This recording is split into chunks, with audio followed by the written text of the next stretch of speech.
నమస్కారం. ఈరోజు మనం ఒక వింత ప్రపంచంలోకి వెళ్తున్నాం. అదే ఉత్తర కొరియా. మనకు అందుబాటులో ఉన్న సమాచారం ప్రకారం అక్కడ నియంత్రణ వ్యవస్థ ఎలా ఉంటుందో, ఎంత కఠినంగా ఉంటుందో తెలుసుకునే ప్రయత్నం చేద్దాం. ఒక్కసారి ఊహించుకోండి, పుట్టిన పసిబిడ్డను దేశద్రోహిగా ప్రకటిస్తే ఎలా ఉంటుంది? వినడానికే చాలా వింతగా, అన్యాయంగా ఉంది కదా. కాని ఉత్తర కొరియాలో ఇది ఒక వాస్తవం. ఎందుకంటే అక్కడ నేరమనేది వ్యక్తిగతం కాదు, అది వారసత్వం. ఒకరు తప్పు చేస్తే వాళ్ల పిల్లలు, ఆ తర్వాత వాళ్ల పిల్లలు, ఇలా 3 తరాల వాళ్లు శిక్ష అనుభవించాల్సిందే. సరే, అసలిలాంటి ఒక వ్యవస్థ ఎలా నిలబడగలుగుతోంది? దాన్ని అర్థం చేసుకోవాలంటే ముందుగా ఈ నియంత్రణకు పునాదులు ఎక్కడ పడ్డాయో చూద్దాం. ఆ తర్వాత బయటి ప్రపంచంతో సంబంధం లేకుండా సమాచారాన్ని ఎలా కట్టడి చేస్తున్నారో పరిశీలిద్దాం. వాళ్ల రోజువారీ జీవితం ఎలా ఉంటుందో, ఒకవేళ నియమాలు పాటించకపోతే ఎలాంటి శిక్షలుంటాయో, చివరిగా వీటన్నింటికీ మూలమైన సాంగ్ బన్ అనే కుల వ్యవస్థ గురించి కూడా మాట్లాడుకుందాం. మొదటిది ఈ నియంత్రణ సామ్రాజ్యం. దీని పునాది ఎలా పడిందో చూద్దాం. చూడండి, 1945లో జపాన్ పాలన ముగిశాక కొరియా రెండుగా విడిపోయింది. ఉత్తరం సోవియట్ యూనియన్ వైపు, దక్షిణం అమెరికా వైపు వెళ్లాయి. 1948లో కిమ్ ఇల్ సంగ్ నాయకత్వంతో కిమ్ వంశపాలన మొదలైంది. ఇక 1950లో జరిగిన కొరియన్ యుద్ధం, అది ఇప్పటికీ అధికారికంగా ముగియలేదు. సాంకేతికంగా చూస్తే ఆ రెండు దేశాల మధ్య ఇప్పటికీ యుద్ధం జరుగుతున్నట్లే లెక్క. కిమ్ ఇల్ సంగ్ తర్వాత వాళ్ళ అబ్బాయి కిమ్ జాంగ్ ఇల్, ఇప్పుడు మనవడు కిమ్ జాంగ్ ఉన్. ఇలా అధికారం ఒకే కుటుంబం చేతిలో ఉంది. సో ఈ నిరంతర యుద్ధ వాతావరణాన్ని, వంశపారంపర్య పాలనను అడ్డుపెట్టుకునే అక్కడి ప్రభుత్వం తమ కఠినమైన చట్టాలను, బయటి ప్రపంచంతో సంబంధం లేకుండా ఉండటాన్ని సమర్థించుకుంటుందన్నమాట. వాళ్లు బయట ప్రపంచం నుంచి ఎంత దూరంగా ఉన్నారంటే కనీసం మనం వాడే క్యాలెండర్ను కూడా వాడరు. వాళ్లకంటూ సొంత క్యాలెండరుంది. దాని పేరే జూచే క్యాలెండర్. ఈ లెక్క ప్రకారం దేశ వ్యవస్థాపకుడు కిమ్ ఇల్ సంగ్ పుట్టిన సంవత్సరం అంటే 1912, వాళ్లకు మొదటి సంవత్సరం. అంటే ఇప్పుడు మనకు 2025 అయితే వాళ్లకు జూచే 113వ సంవత్సరం నడుస్తోంది. దీని అర్థమేంటంటే కాలం కూడా ఆ కిమ్ కుటుంబం చుట్టూనే తిరుగుతోంది. ఇదక్కడి ప్రజలను ప్రపంచం నుంచి మానసికంగా కూడా వేరుచేస్తోంది. సరే, కాలమే అలా ఉన్నప్పుడు ఇక సమాచారం సంగతి ఏంటి?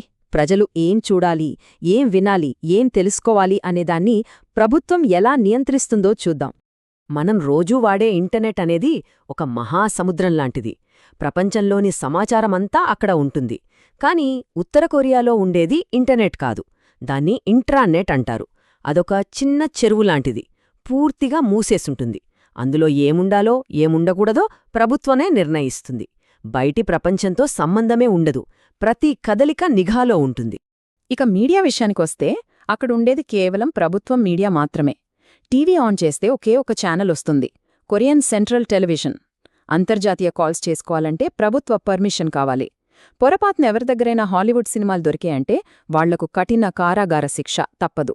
ఎందుకలా అంటే బయటి దేశాల, ముఖ్యంగా దక్షిణ కొరియా చెడు సంస్కృతి తమ దేశంలోకి రాకూడదని ప్రభుత్వం చెప్తోంది. ఈ నియంత్రణ కేవలం సమాచారం, మీడియాకే పరిమితం కాదు, ప్రజల రోజువారీ జీవితంలోకి, వాళ్లు వేసుకునే బట్టల దగ్గర్నుంచి తినే తిండి వరకు వెళ్ళిపోయింది. వింటే ఆశ్చర్యంగా ఉంటుంది కాని అక్కడ చాలా సాధారణమైన వస్తువులు కూడా నిషేధం. బ్లూ జీన్స్ వేసుకోకూడదు, జుట్టుకు రంగు వేసుకోకూడదు, ప్రభుత్వం చెప్పిన హెయిర్ స్టైల్స్ మాత్రమే ఉండాలి, సన్ గ్లాసెస్ పెట్టుకోకూడదు. చివరికి పెళ్లి కూతురు వేసుకునే తెల్ల గౌను కూడా 2024 నుంచి బ్యాన్ చేశారు. హాట్ డాగ్స్ తినకూడదు, ఎందుకంటే అది అమెరికా తిండట. కొన్ని దక్షిణ కొరియా వంటకాలతో పాటు విదేశీ లోగోలు ఉన్న బట్టలు కూడా నిషేధించారు. ఎందుకంటే ప్రజలందరూ ఒకేలా ఉండాలి, ఒకే ఉత్తర కొరియా గుర్తింపుతో ఉండాలి, బయటి ప్రపంచపు అలవాట్లు రాకూడదు అనేది ప్రభుత్వ ఉద్దేశం. ఇంకా చెప్పాలంటే ఒక ఊరి నుంచి ఇంకో ఊరికి వెళ్లాలన్నా ప్రభుత్వ అనుమతి కావాలి.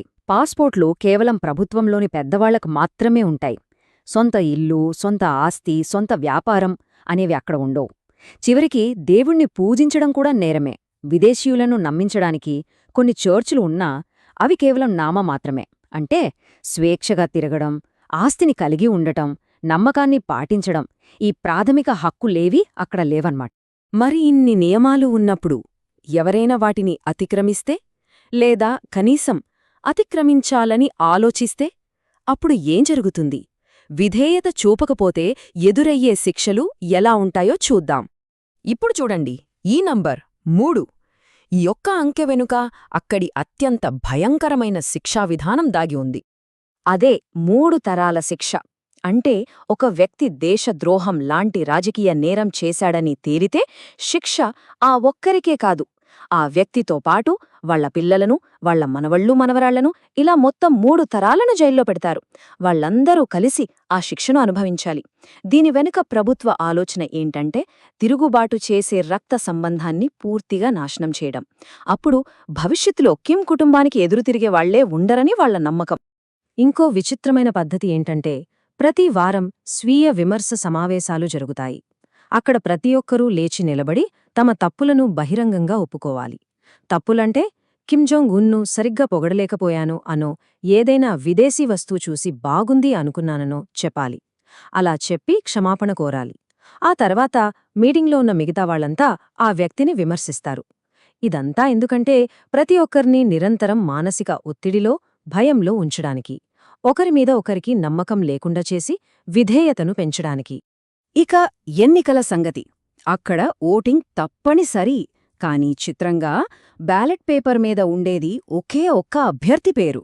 సో అక్కడ ఎన్నికలు జరిగేది నాయకుడినెన్నుకోడానికే కాదు, ప్రజలు ప్రభుత్వానికి ఎంత విధేయంగా ఉన్నారో పరీక్షించడానికి.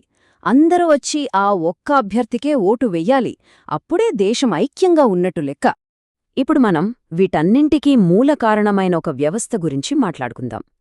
ప్రతి మనిషి జీవితాన్ని పుట్టుకతోనే నిర్ణయించేసే ఒక వ్యవస్థ.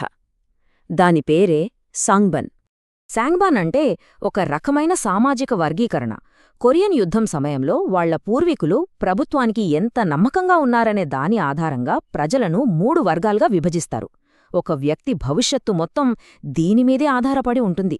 ఏం చదువుకోవాలి, ఏ ఉద్యోగం చెయ్యాలి, ఎక్కడ బతకాలి, చివరికి తినడానికి ఎంత తిండి దొరుకుతుందనేది కూడా వాళ్ల తాత ముత్తాతలు చేసిన పనుల మీద ఆధారపడి ఉంటుంది. ఈ 3 వర్గాలేంటంటే, మొదటిది ప్రధాన వర్గం. వీళ్ళు యుద్ధవీరుల, విప్లవకారుల వారసులు. వీళ్లకు ఉత్తమ ఉద్యోగాలు, మంచి చదువు, రాజధాని ప్యోంగ్యాంగ్లో నివసించే అవకాశం దొరుకుతాయి. రెండోది అస్థిర వర్గం. వీళ్లు సాధారణ రైతులు, కార్మికులు, సగటు పౌరుల్లా బతుకుతారు, కాని ఎప్పుడూ ప్రభుత్వ నిఘాలో ఉంటారు. ఇక మూడోది శత్రువర్గం. భూస్వాములు, మత విశ్వాసాలు ఉన్నవాళ్లు, దక్షిణ కొరియాలో బంధువులున్నవాళ్లు. వీళ్లందర్నీ దేశద్రోహులుగా చూస్తారు. వీరికి గనుల్లో పనిచేయడం లాంటి కష్టమైన పనులిస్తారు, తిండి కూడా తక్కువే పెడతారు, సమాజంలో వివక్ష ఎదుర్కొంటారు. అంటే విధేయత అనేది వారసత్వంగా వస్తే, ప్రభుత్వ వ్యతిరేకత అనేది పుట్టుకతో వచ్చిన శాపంలా మారుతుందన్నమాట. మరి ఇన్ని విషయాలు మనకెలా తెలుస్తున్నాయి? దేశం నుంచి ప్రాణాలతో తప్పించుకుని బయటకు వచ్చిన వాళ్లు చెప్పడం వల్ల, రహస్యంగా యుఎస్బి డ్రైవ్ల ద్వారా సమాచారాన్ని పంపించడం వల్ల, గూఢచారి ఉపగ్రహాల ద్వారా ఇలా బయటి ప్రపంచానికి తెలుస్తోంది. అంతేగాని అక్కడి ప్రభుత్వమేదీ బయటపెట్టదు. సో ఇది ఉత్తర కొరియా నియంత్రణ వ్యవస్థకు సంబంధించిన కొంత సమాచారం. ఇదంతా చూశాక ఒక ప్రశ్న తలెత్తుతుంది. ఒక వ్యవస్థ మన పనులేనే కాదు, మన చరిత్రను, మన గుర్తింపును, చివరికి మన ఆలోచనలను కూడా నియంత్రిస్తే ఇక స్వేచ్ఛకు అర్థమేంటి?